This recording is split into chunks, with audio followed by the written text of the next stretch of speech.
The National Electrical Code, specifically Article 334.0, non-metallic sheath cable type NM, governs the use of SJT cable. SJT cable is a type of flexible cord, and the National Electrical Code provides guidelines on its appropriate applications and limitations. It's important to understand these regulations to ensure safe and compliant electrical installations. Firstly, consider the ampacity of the SJT cable. The ampacity, or current carrying capacity, is determined by the wire gauge and the temperature rating of the insulation. The National Electrical Code tables, such as Table 400.5A, list the allowable ampacities for flexible cords and cables. Always refer to the appropriate table based on the type of insulation and the operating temperature. Secondly, pay attention to the voltage limitations. SJT cable is typically rated for 300 volts. Using it in applications exceeding this voltage can lead to insulation breakdown and electrical hazards. Check the equipment's voltage requirements and ensure the SJT cable is properly rated. Thirdly, examine the permissible uses of SJT cable. The National Electrical Code specifies where flexible cords like SJT cable can be used. Generally, they are intended for connecting portable appliances, lamps, and similar equipment. They are not designed for permanent wiring or running through walls. Fourthly, consider the restrictions on using SJT cable.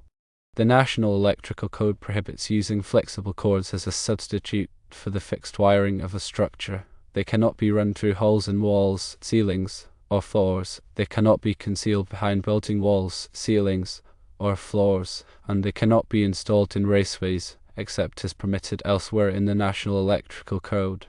Fifthly, be aware of the proper grounding requirements. SJT cable typically includes a grounding conductor. This conductor must be properly connected to the grounding system to provide a path for fault current and prevent electrical shock hazards. Ensure the grounding connections are secure and compliant with the National Electrical Code Article 250.0. Sixthly, regard the overcurrent protection. The circuit supplying the SJT cable must have appropriate overcurrent protection, such as a circuit breaker or fuse. The overcurrent protection device should be sized according to the ampacity of the SJT cable to protect it from overloads and short circuits. Seventhly, look at the mechanical protection. SJT cable is not designed to withstand significant mechanical stress or abrasion.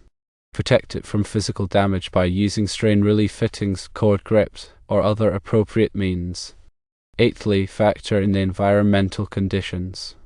Consider the environmental conditions where the SJT cable will be used. If it will be exposed to moisture, chemicals, or extreme temperatures, select a cable with appropriate insulation and jacket materials to withstand these conditions.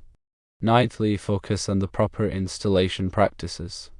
Follow the National Electrical Code guidelines for installing flexible cords, including avoiding sharp bends, securing the cable to prevent strain, and ensuring proper connections. Tenthly, think about the labeling and identification.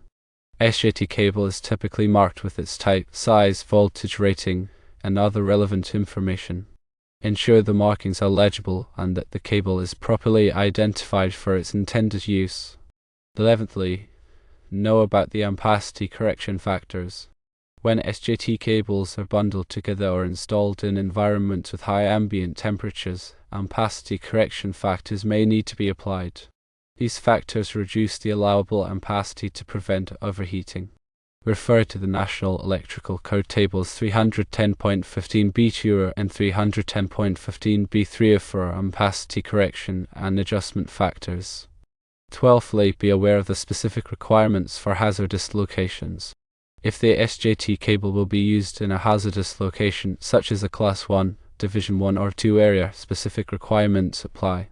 Ensure the cable is approved for use in the specific hazardous location and that all installation practices comply with the National Electrical Code Articles 500.0 through 516.0. 13thly, understand the requirements for flexible cord connectors. When connecting SJT cable to equipment or devices, use approved flexible cord connectors. These connectors provide a secure and strain-relieved connection. 14thly, regard the maintenance and inspection. Regularly inspect SJT cables for damage, such as cuts, abrasions, or insulation breakdown. Replace any damaged cables immediately to prevent electrical hazards. 15thly, consider the use of GFCI protection. Ground fault circuit interrupter protection may be required for circuits supplying SJT cables, especially in wet or damp locations. GFCI protection can help prevent electrical shock hazards. 16thly, focus on the proper use of extension cords. Extension cords are typically made with SJT cable. Use extension cords only temporarily and never as a substitute for permanent wiring. Choose the correct gauge and length of extension cord for the intended application. 17thly, look at the requirements for stage lighting and theatrical applications. Special requirements apply to the use of SJT cable in stage lighting and theatrical applications. Refer to the National Electrical Code Article 520.0 for these requirements. 18thly, be aware of the restrictions on running SJT cable through suspended ceilings. The National Electrical Code generally prohibits running flexible cords above suspended ceilings or drop ceilings, unless specifically permitted for certain applications. 19thly, think about the use of SJT cable in elevators and escalators. The National Electrical Code Article 620.0 contains specific requirements for the use of flexible cords in elevators and escalators. 20thly, understand the requirements for data processing systems. The National Electrical Code Article 645.0 contains specific requirements for the use of flexible cords in data processing systems. 21stly, regard the use of SJT cable in healthcare facilities. The National Electrical Code Article 517.0 contains specific requirements for the use of flexible cords in healthcare facilities. 22ndly, consider the limitations on using SJT cable in mobile homes and recreational vehicles. The National Electrical Code Article 550.0 and 551.0 contain specific requirements for the use of flexible cords in mobile homes and recreational vehicles. 23rdly, be aware of the requirements for marinas and boatyards. The National Electrical Code Article 555.0 contains specific requirements for the use of flexible cords in marinas and boatyards. 24thly, understand the requirements for agricultural buildings. The National Electrical Code Article 547.0 contains specific requirements for the use of flexible cords in agricultural buildings. 25thly, focus on the use of SJT cable in swimming pools and similar locations. The National Electrical Code Article 680.0 contains specific requirements for the use of flexible cords in swimming pools, fountains, and similar locations. 26thly, think about the restrictions on using SJT cable in wet locations. When SJT cable is used in wet locations, it must be listed for wet locations or protected from moisture. 27thly, regard the use of SJT cable in underground installations. The National Electrical Code generally prohibits using flexible cords for underground installations, unless specifically permitted for certain applications. 28thly, consider the requirements for temporary wiring. When using SJT cable for temporary wiring, follow the requirements in the National Electrical Code Article 590.0. 29thly, be aware of the requirements for portable generators. When using SJT cable with portable generators, follow the requirements in the National Electrical Code Article 701.0. 30thly, understand the requirements for emergency systems. The National Electrical Code Article 700.0 contains specific requirements for the use of flexible cords in emergency systems. 31stly, focus on the use of SJT cable in critical operations power systems. The National Electrical Code Article 708.0 contains specific requirements for the use of flexible cords in critical operations power systems. 32ndly, think about the limitations on using SJT cable in fire alarm systems. The National Electrical Code generally prohibits using flexible cords for fire alarm systems, unless specifically permitted for certain applications. 33rdly, regard the use of SJT cable in signaling systems. The National Electrical Code Article 725.0 contains specific requirements for the use of flexible cords in signaling systems. 34thly, consider the use of SJT cable in communications systems. The National Electrical Code Article 800.0 contains specific requirements for the use of flexible cords in communications systems.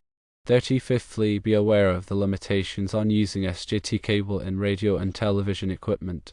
The National Electrical Code generally prohibits using flexible cords for permanent wiring of radio and television equipment unless specifically permitted for certain applications. 36thly, understand the requirements for community antenna television and radio distribution systems. The National Electrical Code Article 820.0 contains specific requirements for the use of flexible cords in community antenna television and radio distribution systems. 37thly, focus on the use of SJT cable in network-powered broadband communications systems. The National Electrical Code Article 830.0 contains specific requirements for the use of flexible cords in network-powered broadband communications systems. 38thly, consider the use of SJT cable in photovoltaic systems. The National Electrical Code Article 690.0 contains specific requirements for the use of flexible cords in photovoltaic systems. 39thly, regard the limitations on using SJT cable in wind electric systems. The National Electrical Code generally prohibits using flexible cords for permanent wiring of wind electric systems unless specifically permitted for certain applications. 40thly, be aware of the requirements for fuel cell systems. The National Electrical Code Article 692.0 contains specific requirements for the use of flexible cords in fuel cell systems. 41stly, understand the requirements for interconnected electric power production sources. The National Electrical Code Article 705.0 contains specific requirements for the use of flexible cords in interconnected electric power production sources. It is crucial to consult the latest edition of the National Electrical Code in local amendments to ensure compliance with all applicable regulations. Always consult with a qualified electrical inspector or engineer for specific applications and interpretations of the code.